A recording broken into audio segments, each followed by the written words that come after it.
Hey everybody, welcome back to the channel. In the last video, we got the Remington 700 30-06 set up and ready to go. Got a scope mounted on it, got everything Loctited and torqued, and it had a couple of days to sit and let everything cure up. So in today's video, we're gonna get some ammo loaded up for it and get out to the range and see how it shoots. Let's jump in. All right folks, the rifle is set up and it is ready to go.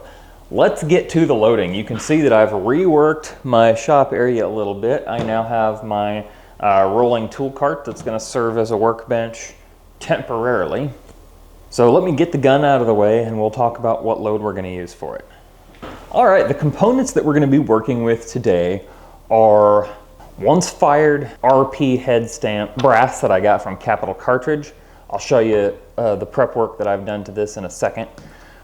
We've got IMR 4064, CCI number 34 primer, and the bullet, you probably could have guessed it. It's the bullet that I use for a lot of things in .308 caliber. This is the Hornady 168 grain match bullet. This is the boat tail hollow point variant. I've got these and the 168 ELDMs, but last time that I shot this bullet out of 30-06, it did fantastically well. I actually went back to look at that video to check to see what powder and primer I used, because we're going to use that same combination today. Now, that was a hasty load workup with a friend's Ruger American. Today, I'm going to be bumping that charge weight down a little bit. It ended up being a pretty hot load, even though it was under book max. But we're going to bump that charge weight down a little bit. And because the gun has a sporter weight barrel on it, we're going to be doing 3-shot groups. I could possibly test it with 5-shot groups, but I think that 3-shot groups are going to give a better representation of what this gun is capable of. We could do 2 or 3 3-shot groups for every load, but I don't think that's necessary. The data I'm loading from is straight out of the Hornady manual. They show a max charge of 51.9 grains of IMR 4064. We're going to go up to a max of 50, and then I'm going to go down from that in half-grain increments, of course, starting at the bottom end. But so we'll have a 3-shot group of 50, 49.5, 49, 48.5, and then I'm going to load 6 shots at 48 grains. According to the manual, that should put us somewhere around 2650 for a velocity, pretty slow for 30-06.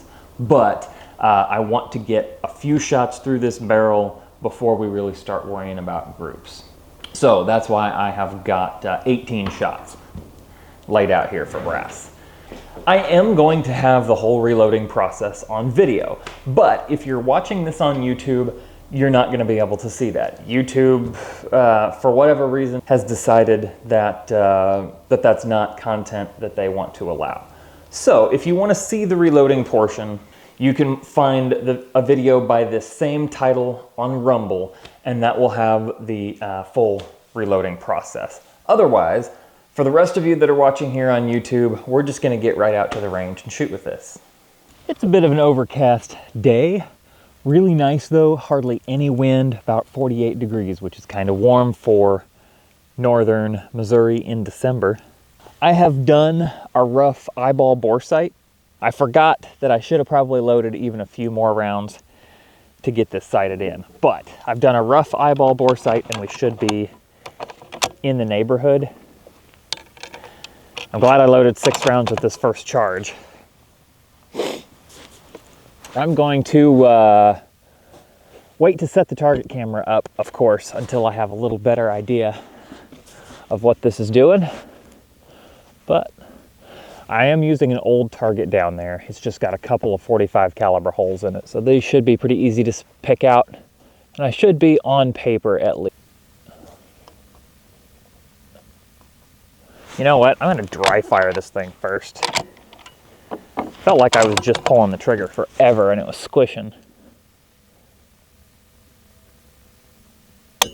Oh, that is a long, creepy trigger.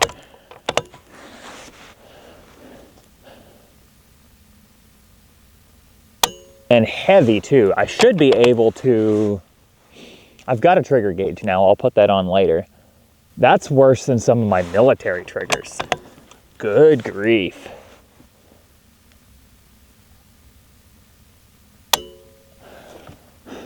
I don't know, this is my ignorance here, I don't know if a factory Remington 700 trigger from the 80s is adjustable or not.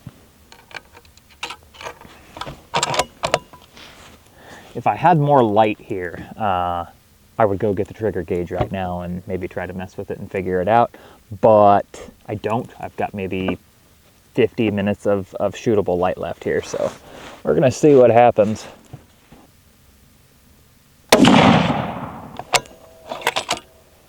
Good sharp thump from that, that's for sure. Brass looks great. Unfortunately, I gotta go down there and look and see which one of my holes is 30 caliber. That could not have worked out better. I am just 4 MOA to the left. I am gonna go down 1 MOA as well, because it was just a tad high, but let's go.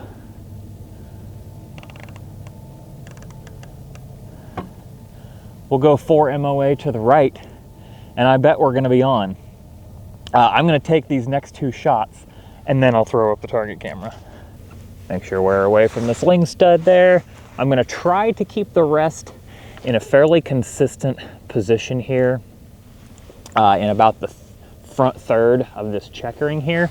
I don't know how important that is gonna be, but I'm guessing it's a little bit important because the barrel is contacting the stock. I'm also not gonna put a ton of pressure downwards on the rest. All right, let's see what we get here. I'm on the paper and in the square I'm aiming for. Oh, you know what I don't have out here is my chronograph. I forgot about that until just now.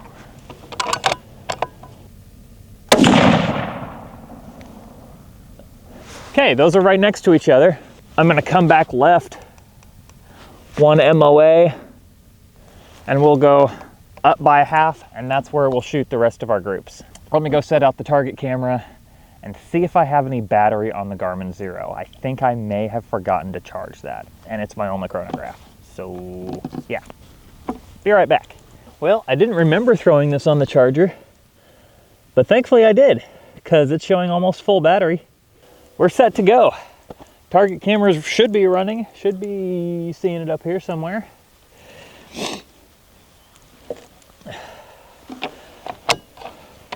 Oh, because I was in there, I went ahead and grabbed the trigger gauge. Yeah, I'm running out of light, but I'm curious to see what it says here. Okay, chamber is clear.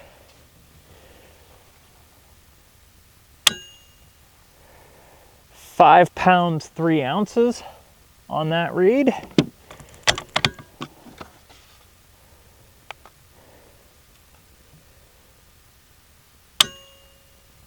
£4 11 ounces. That was probably a better pull on my end.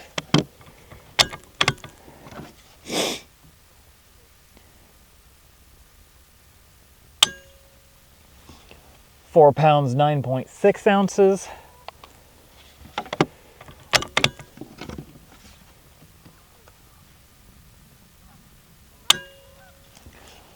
£4 13 ounces, and I probably let it snap through a little further than I should on that one.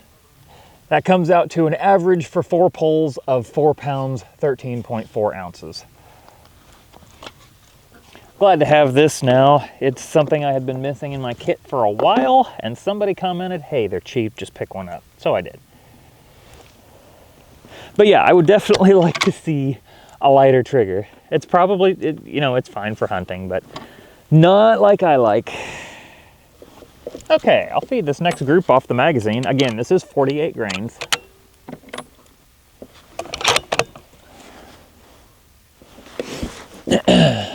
Nice thing about the radar chronograph is just because the light's fading doesn't mean the chronograph doesn't work, which is fantastic. I could come out and shoot this test in the dark if I wanted, and the chronograph would still pick up. I have had a few minor issues with it here and there, but nothing serious. Okay, top middle square there.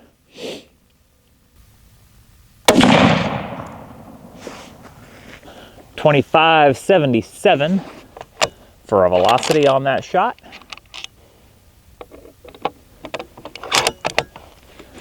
This curved forend does not sit in this rest very nicely. but that's okay. Oh, that trigger is hard to work with for trying to shoot a tiny group with a light gun.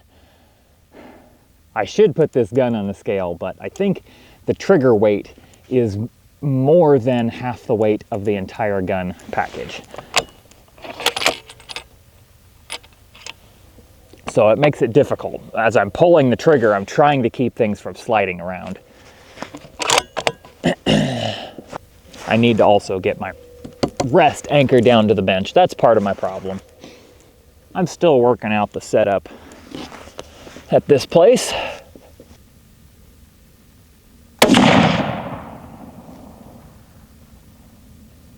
Well, dang, that's a good little group. It's only 3 shots, of course. Average velocity there was 25.95.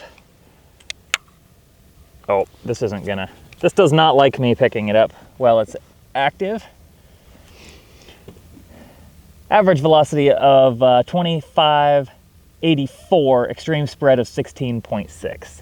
Not standard deviation at 6.9. Not bad on there at all. We'll go ahead and shoot this one, and then we'll give the gun a few minutes to cool down. Don't have a lot of light to work with.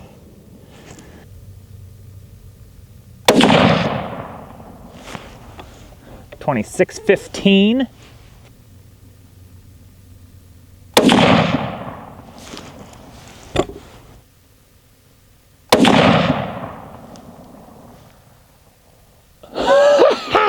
Holy crap. Watch this gun with the non-free floated barrel be one of the most accurate guns I own. We may have to do 5-shot groups with this gun at some point and see if it can hold that up. Holy crap. I'm just glad I can pull it off with this trigger. If this shoots better than my 10-pound 6.5 Creedmoor, I'm gonna be maybe slightly ticked at Bergara. We'll put it that way. All right, velocity on that one, average of 26.29, extreme spread of 28, standard deviation of 11.4. And a 3-shot group size of your pinky nail. Give the barrel a second and we'll move on to 49 grains. The barrel's not quite down to ambient temperature, but it's close enough. Let's shoot 49 grains at that bottom left-hand target there. 26.41 for the velocity on that. Hope the target camera is able to pick up in this light.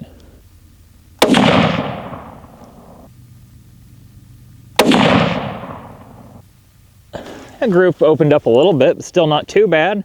Average of 26.59, extreme spread of 33, standard deviation of 13.7 feet per second.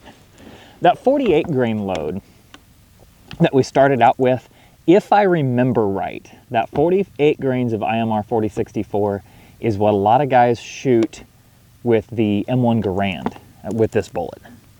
That opened up to probably 3/4, maybe 0.8, but I'm not gonna be mad about that at all, not after the last group. The barrel's still not that hot. It's getting a little warmer for sure. I know I don't have that much light left, but I don't wanna just waste these last 2 groups, so we'll give it a few minutes to cool down, and if I have to come back and finish it out another day, I will. 49.5 grains of IMR 4064.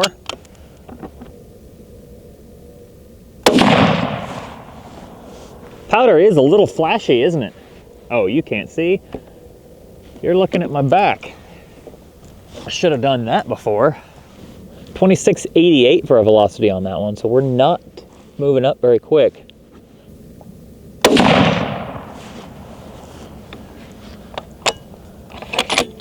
.2682.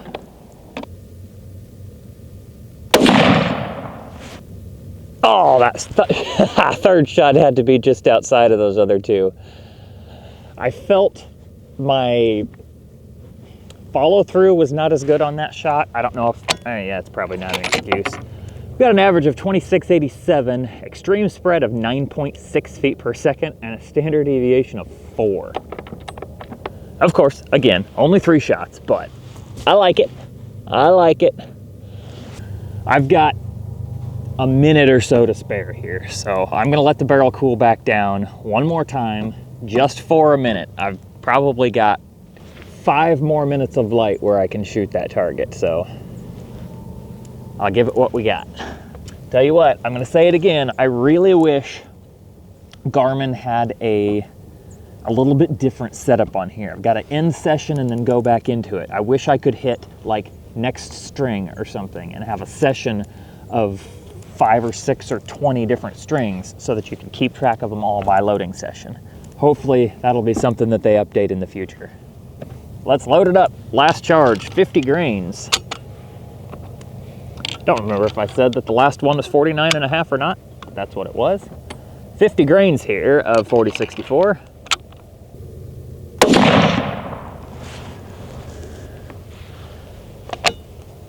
A different butt pad on this would certainly be nice. It's no 300 Win Mag or anything, but it's bruising with that hard pad on there. All of my military 30-06 guns are much heavier than this, and I usually put a slip-on recoil pad on them.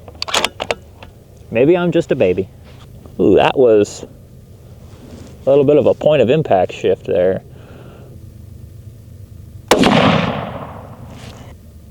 Ooh, that's shifting majorly. And not grouping worth of crap. Those 2 shots were only 1.2 feet per second apart though.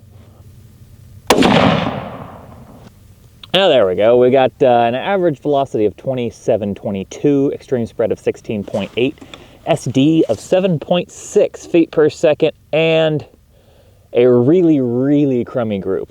Okay, so either the barrel's warming up too much, which might be the case. Yeah, that might be the case.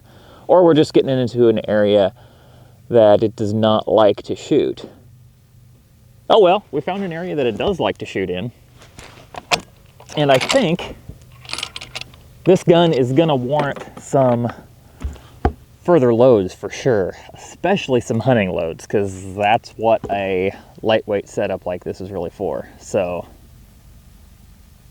yeah, let me get things packed up. We'll get back inside where we've got some light, and I'll put some calipers on these groups.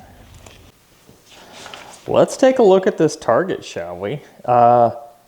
It's all good, except for, of course, that last group. But that last group was the only group that I shot that was over an inch, and that's not what I was expecting. I was expecting around an inch groups as a rule. But that first group, 0.51 inches. That was with the 48 grain charge. SD only 6.9. Second group, 0.28 inches. SD of 11.4. This third group I said was about 0.7 or 0.8. Yep, it was 0.8. SD of 13.7. Then the SD drops down to 4 on this. The group opens up to 0.95. And on the last group, we also had a good close velocity spread there. Max velocity at 50 grains, we got 27.22. Of course, this is a 22-inch barrel. But we got 27.22, extreme spread of 16.8, and standard deviation of 7.6, and a group that opened up to 1.65 inches. That is some really, really good stuff coming from this Remington 700, and I could not be happier with it. That last group, maybe the last 2 groups, I should have let the barrel cool down longer, especially that last one. Because I didn't let it cool back down, I don't know whether that group was the result of a load it doesn't like or the barrel temperature. It was getting pretty hot at that point, but I had no light left. That was the last window of time I had to shoot. So yes, I could have done some things better. I could have started earlier in the day. I really should have, to make sure that I got all my shooting in before the sun went down. But we're at a really good place to start with this gun. And besides the trigger, I don't know that I'm going to change anything with this rifle. It looks great as it is. The stock, the wood on the stock is fantastic. I love how it looks. The bluing match between the barrel and the action is perfect. It'll probably get a smaller scope, as I mentioned before, but it's got the jeweled bolt. Man, everything about the look of this rifle, I love. That trigger is way heavy at almost 5 pounds, 4.5 to 5 pounds, and that's gonna have to change. Otherwise, of course, it's a Remington 700. There's a bunch of different triggers that'll go in this thing. A Trigger Tech Special might be just the thing for this gun. The other thing that I will probably change is the butt pad. This thing it's thin and it's solid hard rubber. There's no cushion to that whatsoever. So I may change that butt pad. For what, I don't know yet, but yeah, that's probably gonna get changed. This gun is gonna show up in some more load testing, for sure. It's not the greatest to shoot right now with heavier loads.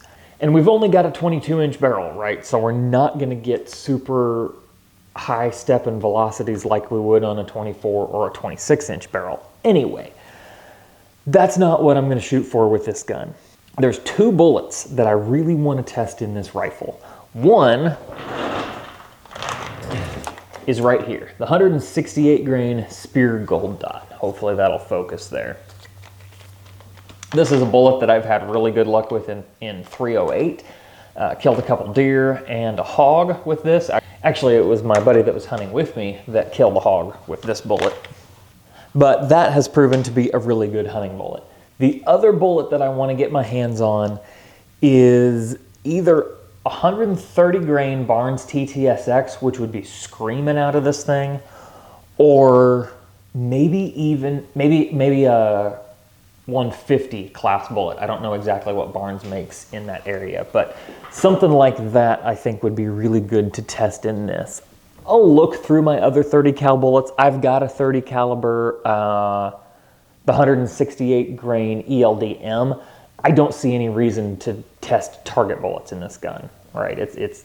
I'm not going to be shooting competitions with this thing. I'm not going to be trying to dial and ring steel at 800 yards with this either. I could ramble on for quite a while about how thrilled I am with the results from today, but it wouldn't do you guys any good. So for now, thank you all so much for watching. Make sure you're subscribed to the channel. Now that I have my reloading area more set up, I'm going to be doing a whole lot more load workup here again. I know I took at least 6 months off from it there, but my portable reloading stand is going to work for me for now, and I will be building a dedicated reloading bench soon. And even though my first one ended up being set up nearly ideally just because of how they had it when I bought that house, this one I'm going to be able to build to my exact specifications and exactly what I want after having a couple of years of reloading experience to guide me. So that's going to be a really fun project, and I will be sure to make a video about that. I think that's all I have for today. Again, thank you all so much for watching. Y'all have a good one.